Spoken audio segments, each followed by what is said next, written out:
Us money line it is with Nancy as we continue the program. Let's get the conversation on oil price, OPEC, as well as budget 2018 proposal. My guests are with me right now. OLABODE SOWUNMI, who is the chief exec at Capri Limited. Welcome to the show. How are you doing? Welcome. Keep your head above water. Everyone is doing that right now. Stephen AJIYA is a policy analyst. Welcome, Mr. AJIYA, and thanks for joining us. Thank you very much. Let me start with Mr. SOWUNMI. As expected, OPEC agreed to extend production cuts all through 2018. I hope you followed the meeting, isn't it, in Vienna last week. Tell me what you think. I think, first of all, OPEC, like any other organization, any other industry or group, it seeks to protect itself. And they seek to protect themselves via the basic fundamentals of demand and supply. Now, it is expected that with new discoveries of oil, new discoveries of gas, and certain excess crude being available all over the world, the best way is to ensure that there is a limited supply within what they can control so that prices can go up. That is at the fundamental of what is behind the price cut. It is expected that the prices should go up, at least to some extent, and then they can have better value for the crude oil prices. Okay, we'll come back to a bit to what would also make the market relatively stable, or the oil market or oil prices to continue to move up. Since this year, at least in the last few months, we've seen oil prices are moving up $52 sometime in August, 63 as I speak right now. Mr. AJIYA, what's your take on the OPEC meeting? Were you expecting something different? No, thank you. We are not expecting anything different because I think members of OPEC have over the time suffered because of the slump in the prices, and the need for them to maintain the current rate, the pricing rate, is very vital to the survival of some of the economy, particularly of Nigeria. And as you are aware, the oil was about 45 to $1 some weeks ago. Immediately talked about maintaining the quota. The thing shoot up to about 63 to $1. And I think that was some months ago. Some months ago, it shoot up to 63. And I think it will, at the long run, it will be good for our economy because we are expecting more money to come in. That is if we maintain the assumed volume of production per day. That is the only way we think we can go out of it. Okay, I think there is a comma even in that volume right now. Yeah. Yes, there is a comma there, but we'll come to that. I said I was going to ask you earlier if you think that market conditions will continue to be positive, because if market conditions are positive, the price would either remain relatively stable or it will go higher. What do you think? Well, first of all, market conditions, at the end of, they are like the weather. They, to a significant extent, are not that predictable. But that is also the purpose of economics and even financial economics. In other words, we are trying to move the forces, the economic forces, the forces of demand and supply, and to ensure that we can control those things that are outside our circle of influence. Nobody is going to really predict what's going to happen exactly 9 months down the line. There can be a force majeure, but having said that, with the steps that are being taken, the economic steps that are being taken, by OPEC and all that political moves, yes, we expect the market, all of that conditions, all of that things being equal, we expect the market. You don't see any deviation significantly? No, not significantly. The geopolitical tensions also, the hostility. The tensions on the other hand will more likely increase the prices. What is likely, a factor which many people do not talk about, which can actually affect prices, is some of the unofficial releases of crude oil among the OPEC nations.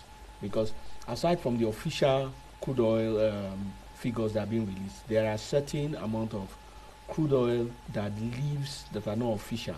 It's not peculiar to Nigeria, it's peculiar to every OPEC nation. So sometimes, if those amounts, which are usually insignificant, get significant enough, that in itself can also affect the price. But the fact that we even have a price at $63, is a welcome development. So on the basis of that, we can plan the things that we want to plan. We also need to understand, as at today, that the Naira has taken a significant battery with respect to its pricing against the dollar. So if the income is benchmarked on the dollar and transferred to the Naira, becomes, all other things being equal, they should have something tangible to use to fund the budget.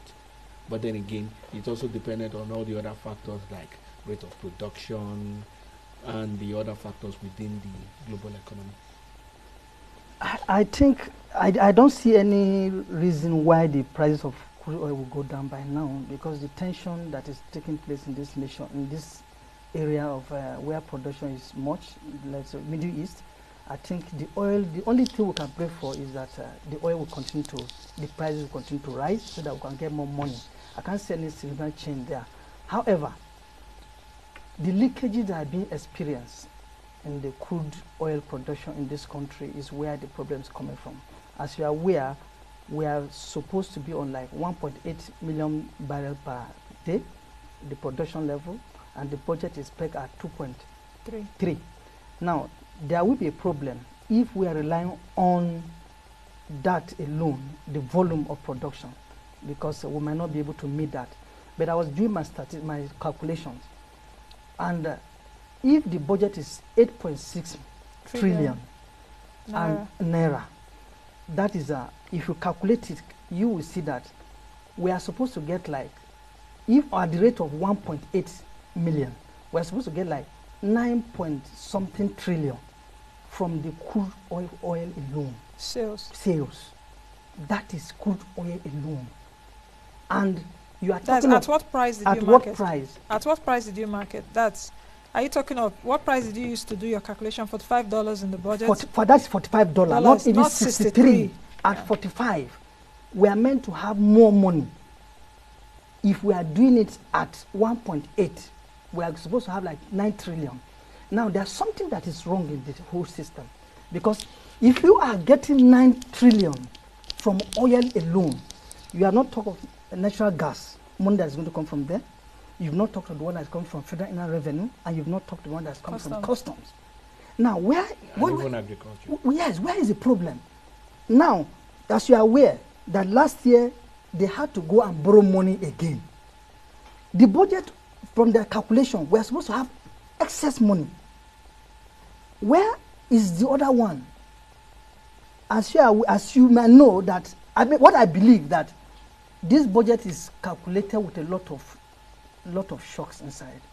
Apart from that, there's corruption inside the whole system, because nobody seems to calculate. Are you saying corruption in the system of budgeting? Of budgeting. Yes. Are you now,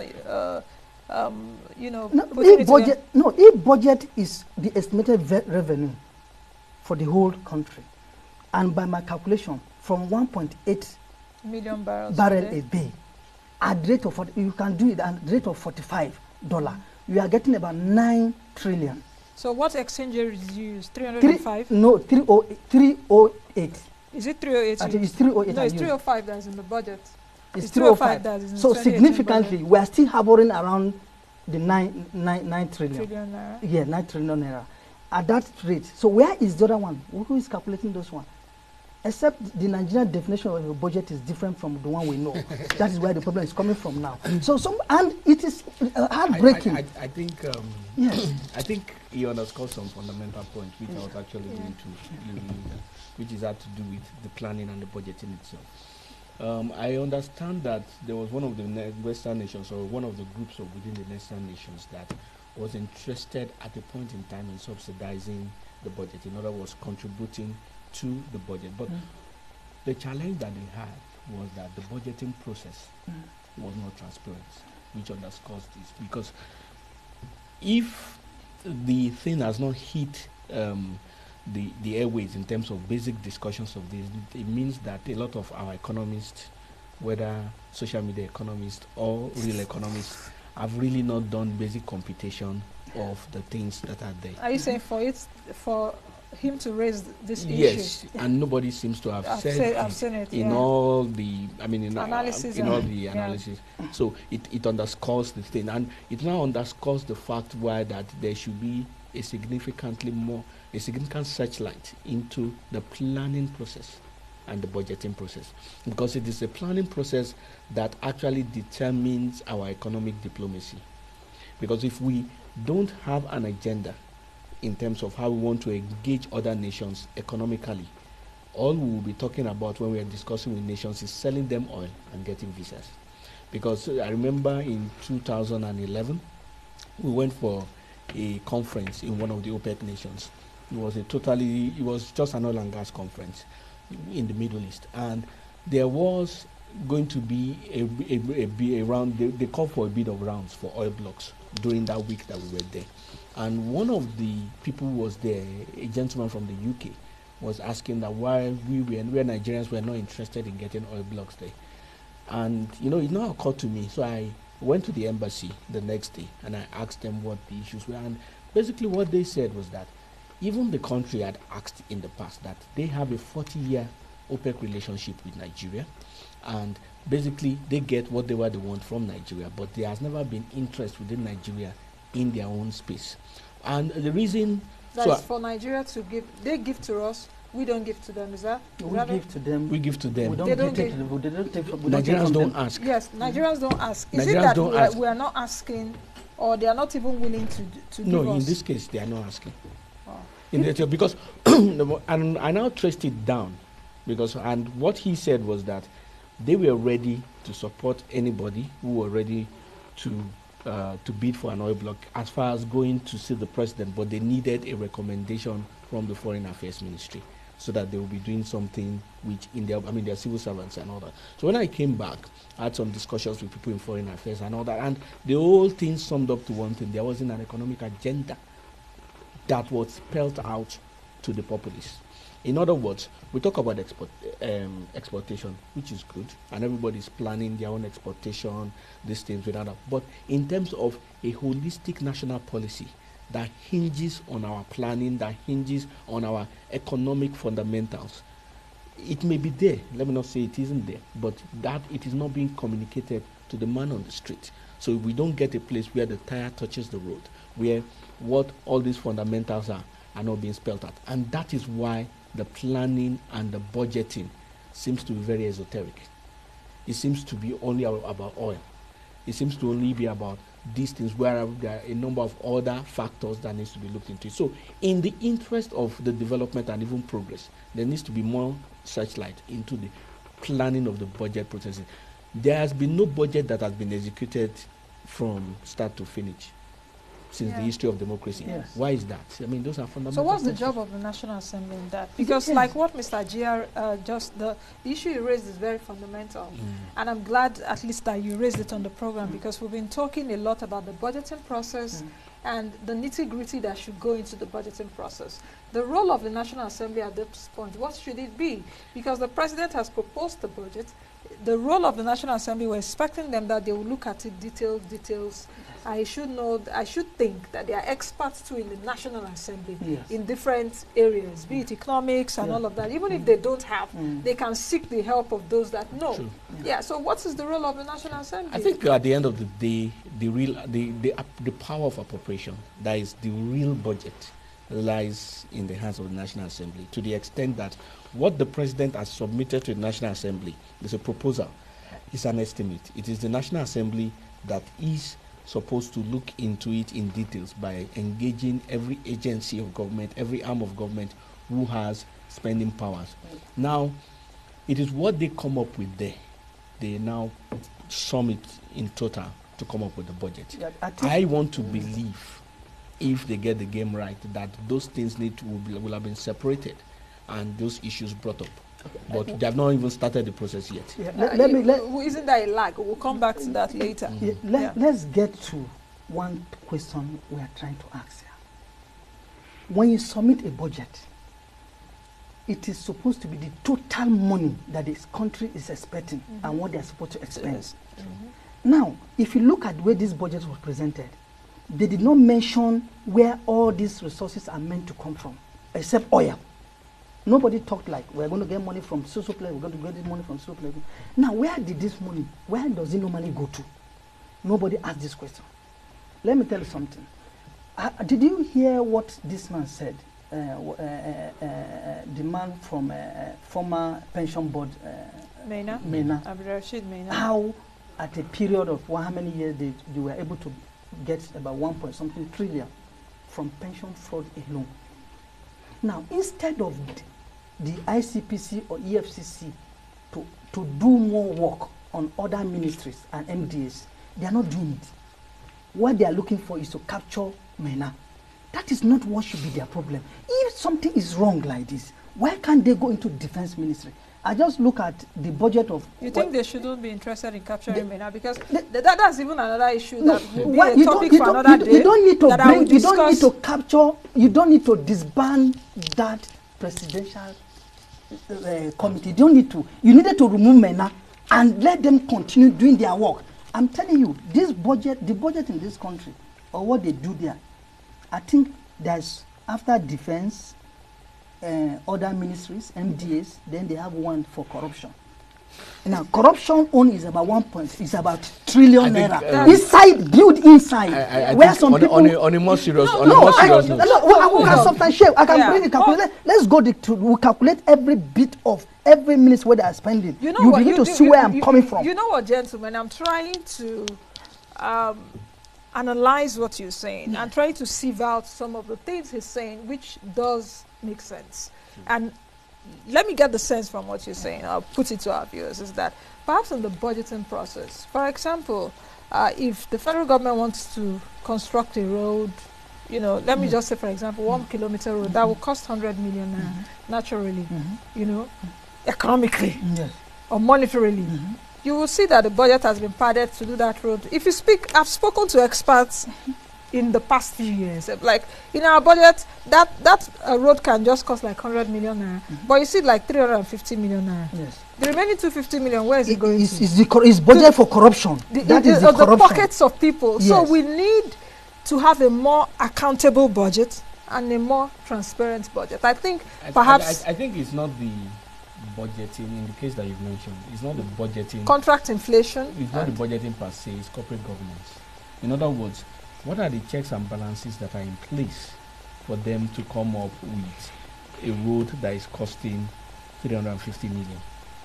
I mean, I'm an engineer, so if you want to do simple roads, there's going to be design, there's going to be bill of quantities and all that. So you're going to know the price relatively, even to the cost of sand. So there must be a basis for ensuring that those things cost that much. That is where things need to be looked into. Corporate governance within the civil service, which is at the root of this civil service reform that they talk about. Who is responsible for that? Is it the Ministry of Finance? Kemi Adeosun should take a look more at the budget? No, you see, the problem we have in this country is that I think they have too many responsibilities. Who? The budgeting process and the National Assembly, the ministries and all of them. Because sometimes I think the time for them to do work, by the time they ask them to bring the budget, they just compute what was last year, add some figure, reduce it, and they go ahead. They seem to repeat the same thing. That is where the problem is coming from. They should get experts outside this country. Possibly, I'm not saying the white man, should go foreign. They should go foreign. Bring somebody from the US and put them. I'm coming. Let me arrive there where they can help us in getting this thing right. So is it that we don't know what to do on our own? No, how because the system has already been bastardized. One, in the process, once you are doing that budgeting, first of all, you are thinking of what is going to come into my own pocket, what is going to come into this man who is doing this thing. That is where the problem is coming from. Ask this question. The next time you are going to bring a guest or anybody from National Assembly, ask him and say, okay, if this calculation, you can do the calculation, you got 9 trillion from 1.8 million barrel, multiply by 366 days, multiply by 45, multiply it by 3.5, you get 9.02 now. That is 9 trillion. Now, if this is what we are supposed to get, and we are expected to hit 2.3, by implication, and here we are we are still going to borrow money for go so loved road. Where is this money? What is happening? Now, Can't the question ask? is, the 2.3 million barrels, is it still achievable with this OPEC meeting that we also pegged at 1.8? Well, you see, first of all, we had a budget of 1.9, 1.8, and I mean in terms of production, and we did not meet it. So, what was the basis? Somebody needs to answer that question. What was the basis of yanking it up to 2.3? In terms of actually basic understanding of the politics, or yes, perhaps the government is also optimistic that there will be no restiveness in the Niger Delta. There's nothing wrong in being optimistic, but there has to be certain yardstick that are realistic on which the optimism is based on. So, in other words, it is the activities on which the optimism that is based on is what differentiates practical optimism from wishful thinking. So some of all those things need to be understood. But you see, having said that, there was something I wanted to put. You see, when we talk about an expert coming in from anywhere to come and resolve a system, there are certain fundamentals about how systems work that we need to. The expert is coming in with scientific knowledge.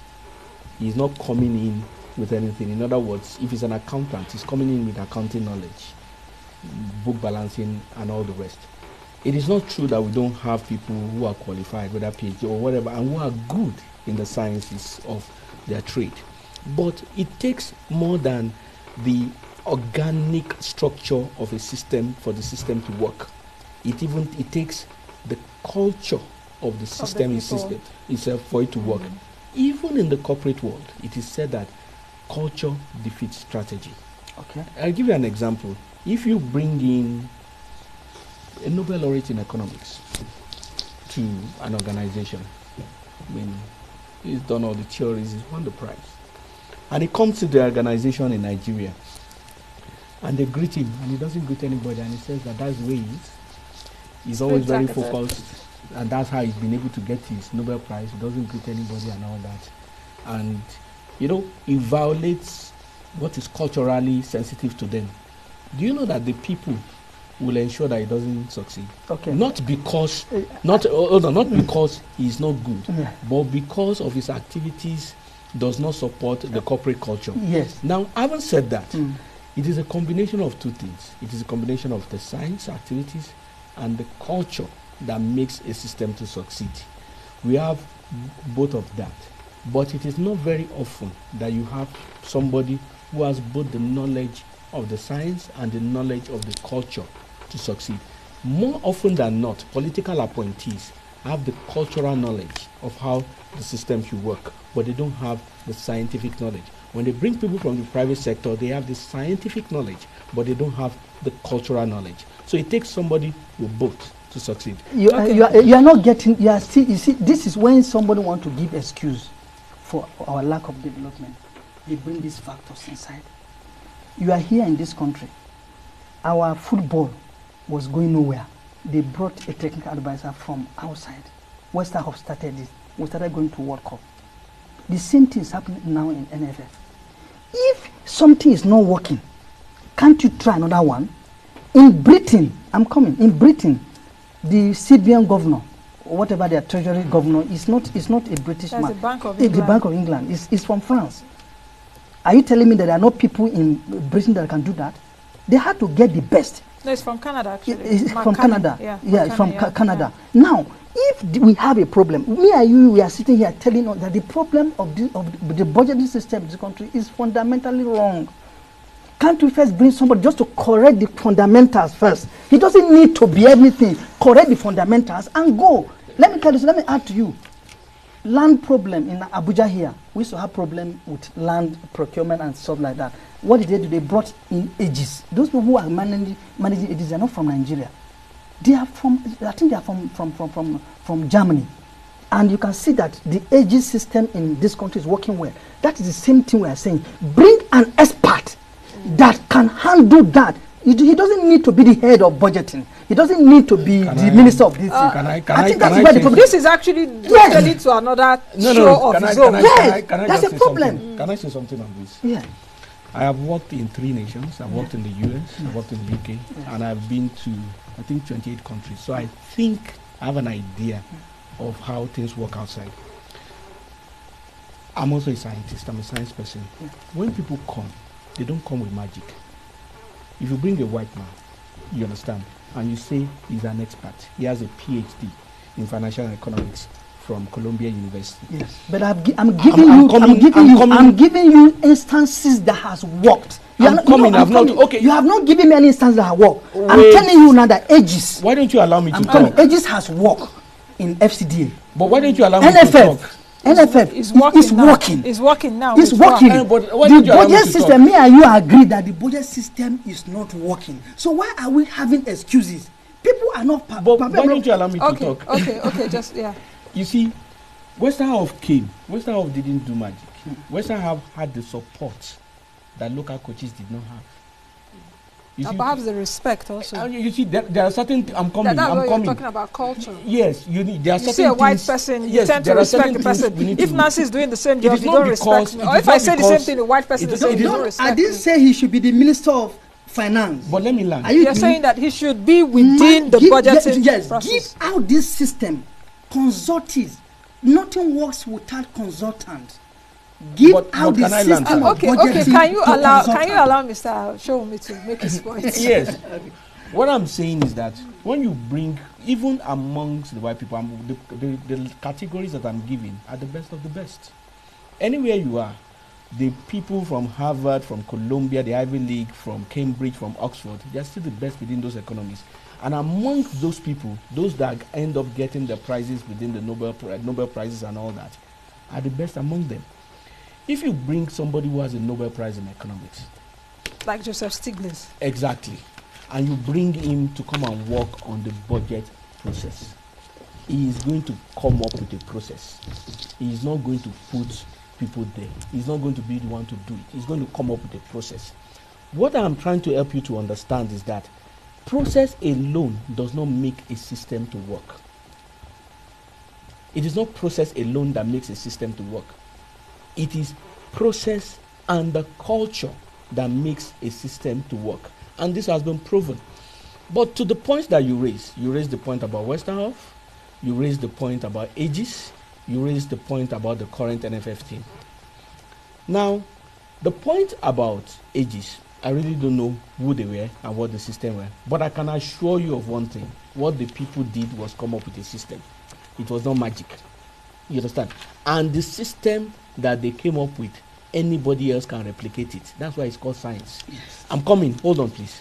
Science is about a repeatable process. In other words, a scientific activity or a scientific result in Spain, in France, in China, in South Africa, and in Nigeria will be the same as long as the conditions are the same.